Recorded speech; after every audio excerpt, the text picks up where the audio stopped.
دانانی خاڵی گومرک لە نێوان کەرکووک سلێمانی و کەرکووک هەولێر گرانی لە بازاڕەکانی شاری کەرکووک دروست کردووە و ئەنجومەنی پارێزگای کەرکووکیش لیژنەیەکی بۆ بەدواداچوون لە سەر گومرککردنی کەلوپەلی هاوردەی ڕۆژانە دروست کردووە.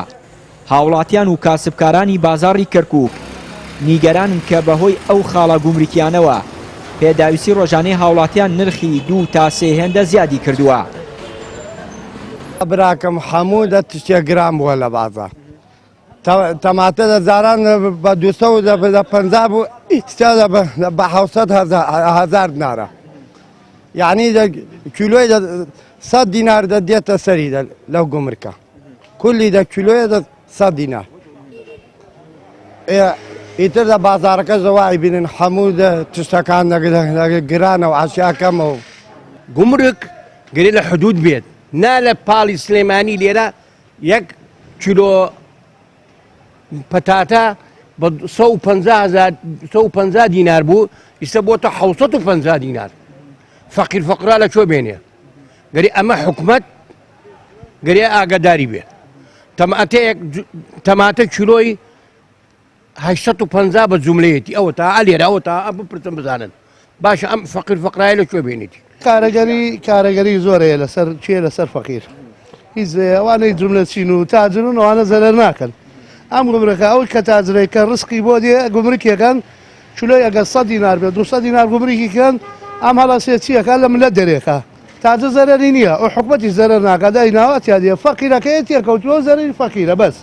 ئێستا یەکێوەک من جوملە چیم چلۆی هەنار مەسەلەن 500 دینار بیسای لێ گومرکێکە دەمە 600 دینار 100 دینار گومرکێکەن کولی چلۆی من چیەکەم دێم لە زێ فەقیر دەرێکم چلۆی دەمە 700 دینار بەقاڵ شەیدات 1000 دینار ئەم هەمووی لە کێ دەرچوو نە جوملە چی نە بەقاڵ زەرەرەکە بەقاڵەکە گیرە بە 700 دینار ئەیداتە فەقیرەکە بە 1000 دینار تەماتە بە 250 دینار بوو ئێستا کام تەماتە یەگری 800 دینار جوملەیەتی 800 دینارەکە بۆ جوملەیەتی گومرکێکەم گومرکەکەش من لە تۆ دەرێکم ئەوە کەش لە فەقیر دەرێکە هیچ زەمە زەرەری جوملەچی و تاجرۆمانە نییە تاجر و جوملەچی هیچ زەرەری نییە گومرکی خۆیدا دێ دوکان لە فەقیر دەرێکە.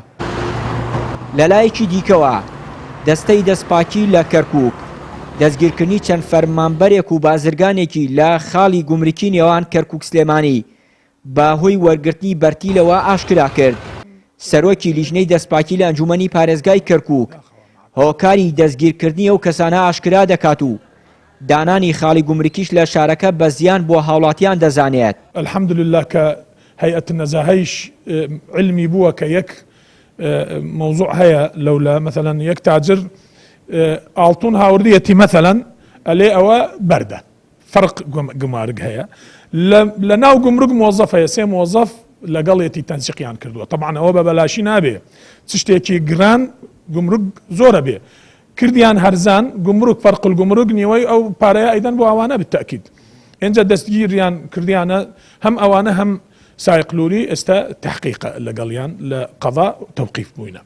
حكومة المركزي لأنه ضعيفة ناتواني أم إيش بكات حكومة أقليم رفزكات إنجا تو أجر ناتواني إيشي قانوني بكي لسر حكومة هريم لجمرك باشا تو بودي أم غزبة لكركوك تنفيذكي لا دوومانجی ڕابردوو لە ڕێکەوتنێکی نێوان هەرێم و بەغداد بۆ کردنەوەی ڕێگای نێوان کەرکووک هەولێر لە پردێوە ڕێکەوتون لەسەر دانانی خاڵی گومرکی لە نێوان کەرکووک هەولێر و کەرکووک سلێمانی هەر ئەمەش وای کردووە هاوڵاتیان وولایەنە پەیوەندیدارەکانی شارەکە نیگەران بن و ئێستاش لە پەرلەمانی عێراق و لە ئەنجومەنی پارێزگای کەرکووکیش هەوڵێکەیە بۆ لابردنی ئەو خاڵە گومرکیانە لە شارەکە.